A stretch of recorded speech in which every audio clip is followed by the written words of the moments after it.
Through different hairstyles and styles of dress, people often show their group identity. Different groups might also speak different languages, worship different religions, honor different cultures and traditions. Sometimes these differences cause tension between people. Sometimes even wars. Yet, across generations and cultures, many traditions are strikingly similar.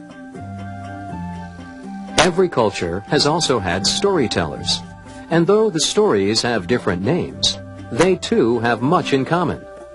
From the mythical tales told by early clans and tribes, to classic stories of the ancient Greeks and Romans, to African stories, to Native American tales, right up to our present day.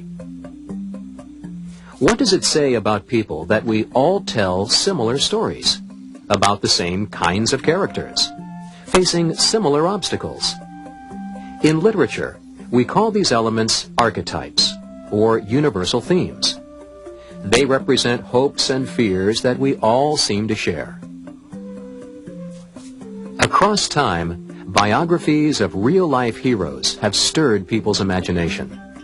People today read about great presidents like Abraham Lincoln, or modern heroes like Martin Luther King. In the same way, people look for inspiration from characters in fiction. This pattern goes all the way back to the very first heroes, the heroes of legend. The character Odysseus is one of the earliest heroes in classic Western literature. His epic tale is called the Odyssey, written about 800 years BC. In ancient Greek, the title Odyssey simply meant the story of Odysseus. But the tale had such an impact that today the word Odyssey can mean any strange journey. The modern writer Arthur C. Clarke called his science fiction thriller 2001 A Space Odyssey.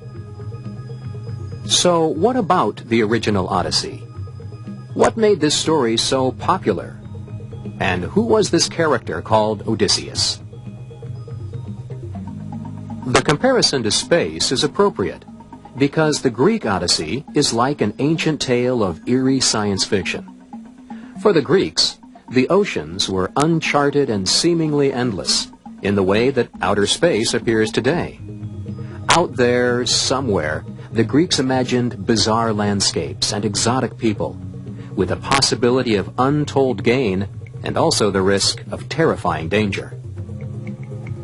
In the way that a modern filmmaker uses special effects, the poet Homer used words to visualize these dangers.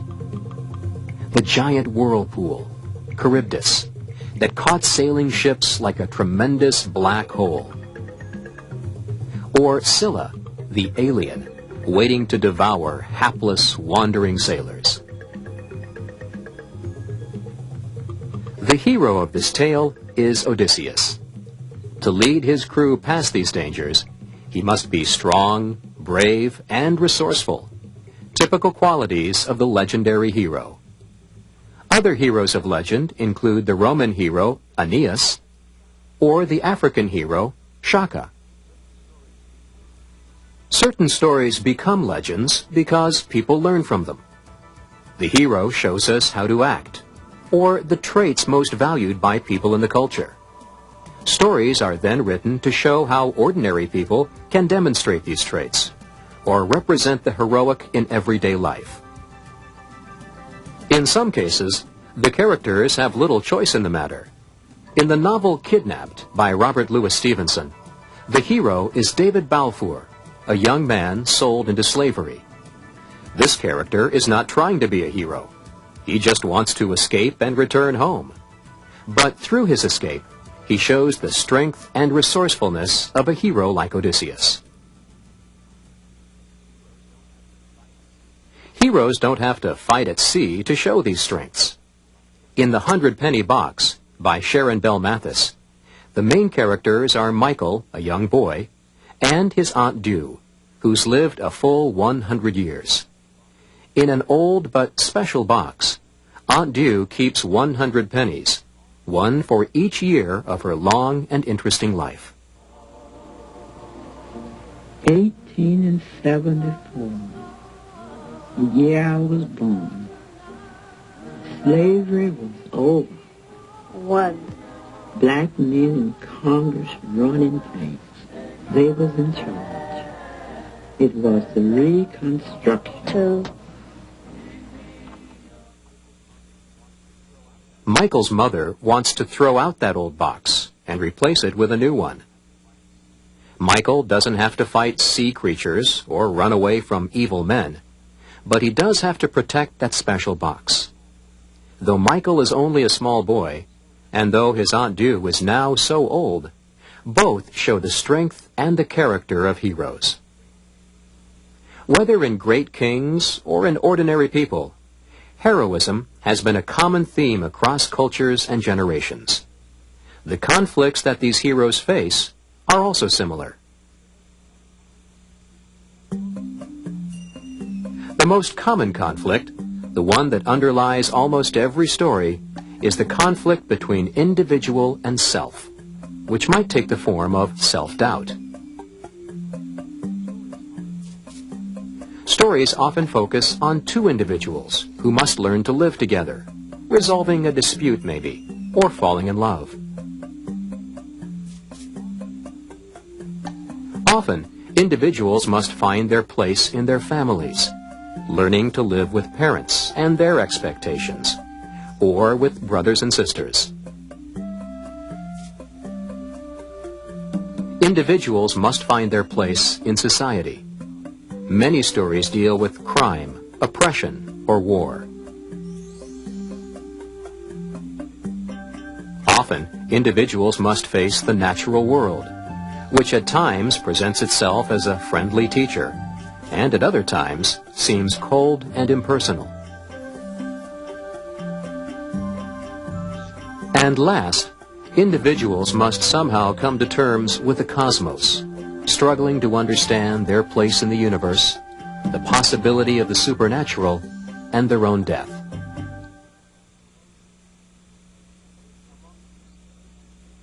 Among these tales, one of the most common is the story of creation. Every culture has a rich, colorful account for how the earth and its people came into existence, and how we're situated in our universe. The people of the Yoruba tribe in Africa have an interesting story of creation. In the Yoruba tale, a supreme being drops two sons to the earth bearing gifts.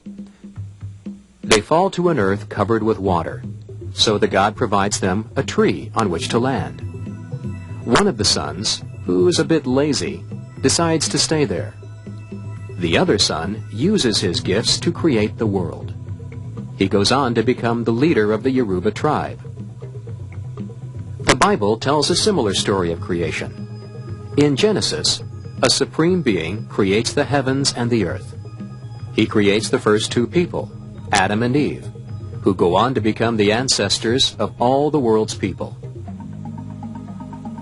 Native Americans told stories not only of creation, but of how the world will end. In one version of this tale, the earth is a great island, hung in the water by thick cords from the sky. When the world eventually grows old, all the people will die. The cords will break and let the earth sink, and all will be water again. Along with the individual's place in the universe, death is another common theme in the stories that people tell. People avoid thinking about death, or they try to. It's not always so easy.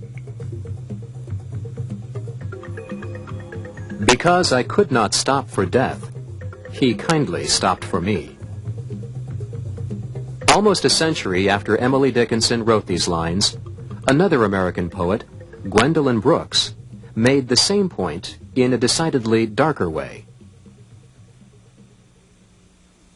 We real cool, we left school, we lurk late, we strike straight, we sing sin, we Fin Jin, we. Jazz June, we. Die soon. Across time and culture, many authors have written about nature. Nature is most often viewed as a positive, life-giving force. Nature is our teacher. Henry David Thoreau was an American writer who took this attitude towards nature. For 2 years, he lived by himself in a cabin near Walden Pond. Weary and disappointed in human society, Thoreau went to nature to find a new perspective. I went to the woods because I wished to live deliberately, to front only the essential facts of life, and see if I could not learn what it had to teach. Not when I came to die, discover that I had not lived.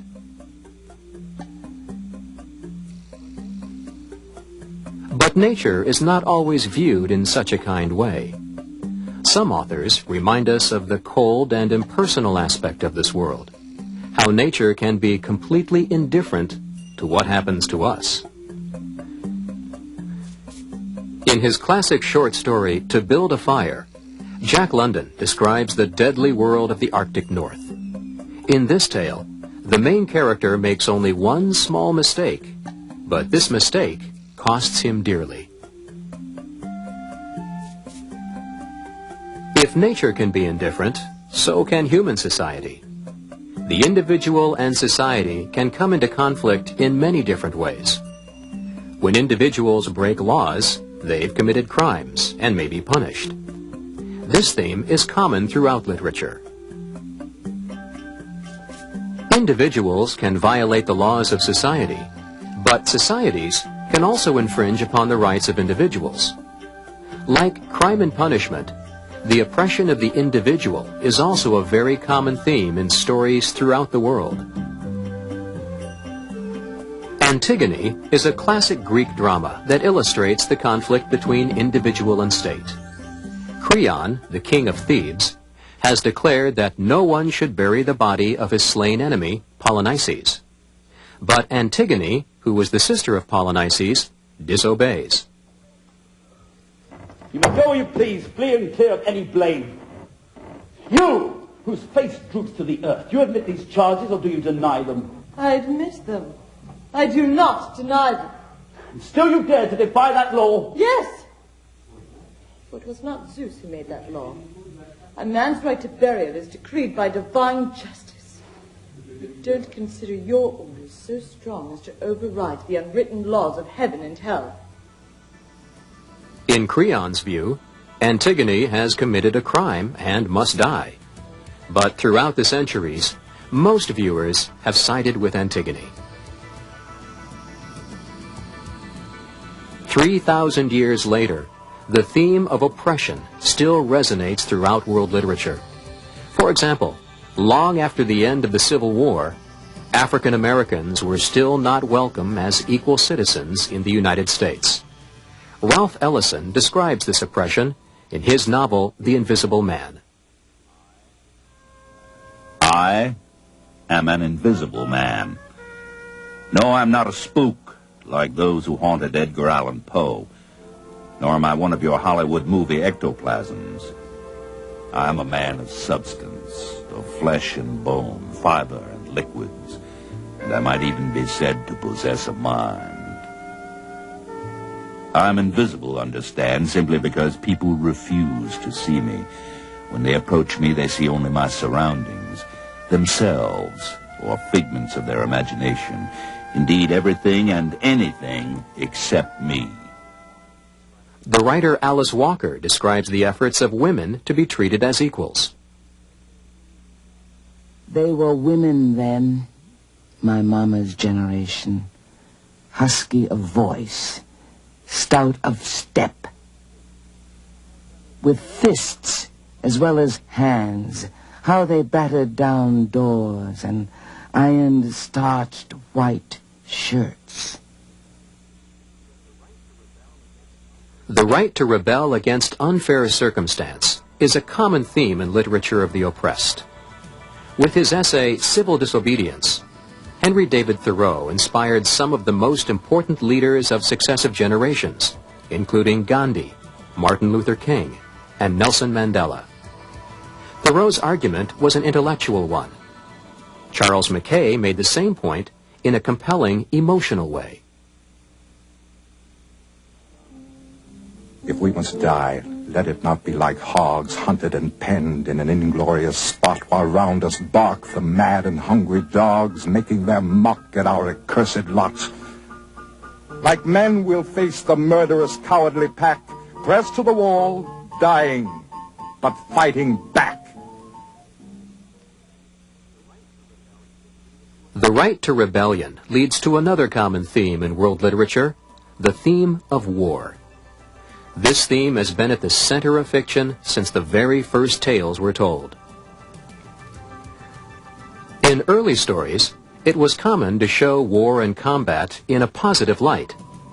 In the Middle Ages, English poet Geoffrey Chaucer described a brave knight and celebrated him as the most noble example of medieval citizen. Writers such as Alfred Lord Tennyson honored the exploits of soldiers in battle.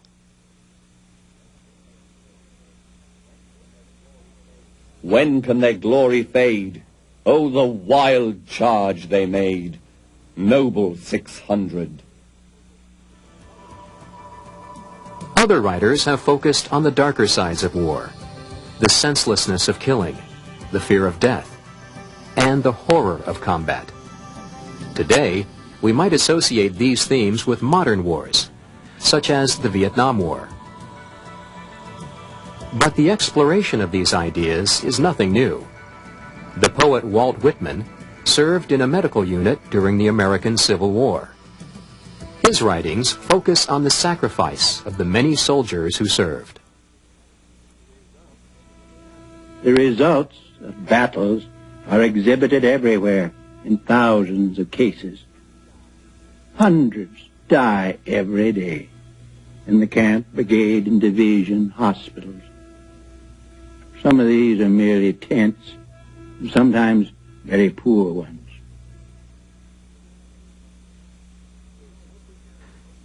In every generation, storytellers have focused on the individual's place within the family. Relations among siblings often take the focus in these stories. Frequently, writers and readers are intrigued by the rivalry that can take place between brothers and sisters. For example, in The Little Foxes, Lillian Hellman's character, Regina Hubbard, turns against her own brothers. There are people who can never go back, who must finish what they start. I am one of those people. Well, they'll convict you, but I won't care much if they don't, because by that time, you'll be ruined.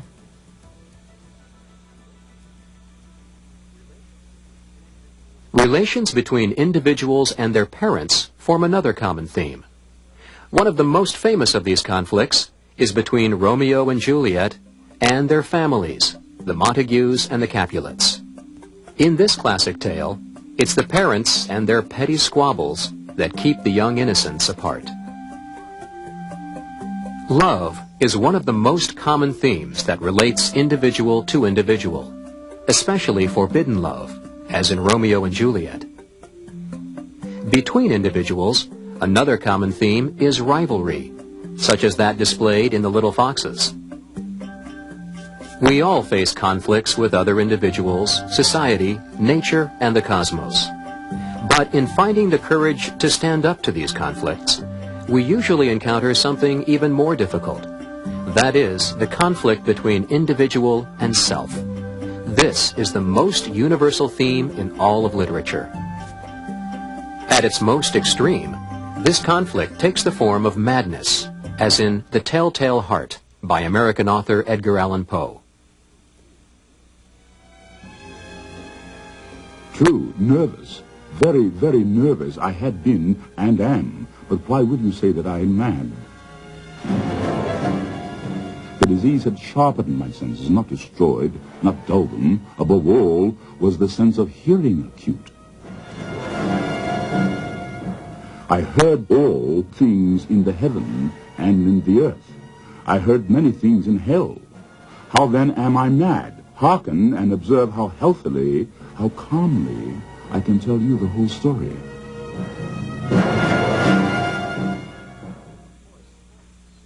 Of course, madness is the extreme. Self-doubt is a more common conflict between the individual and self. In what is probably the most famous example of self-doubt, Shakespeare's tragic hero Hamlet is so consumed that he cannot bring himself to act. The most often quoted lines in all of literature are spoken by a thoughtful young person consumed with self-doubt, bewildered, spurned, alienated from his mother, his father dead, his best friends turned against him, confused, under suspicion, contemplating suicide. To be or not to be? The stories that people tell are as different and varied as the people who tell them. Yet, interestingly, there are certain themes that transcend time and place. In every culture, storytellers have focused on heroic qualities, which are defined originally through heroes of legend, but which may be shown by ordinary individuals in everyday life. These individuals also face similar conflicts. In many stories, they must find their place in the universe, or come to terms with death. Individuals must face nature, which might be seen as a helpful teacher, or might appear cold and impersonal. Often, individuals must find a place in their society, in stories about crime and punishment, oppression or war. Individuals must also find their place in their families, learning to live with parents and siblings. Many stories focus on two individuals, including stories about love and rivalry. And almost all stories focus on the individual and self, in some cases exploring the extreme of madness, or more commonly, illustrating the self-doubt that, at one time or another, we all must face. These are universal themes in literature, representing conflicts, dreams, hopes, and fears that underlie the stories people tell across cultures and continents and from generation to generation.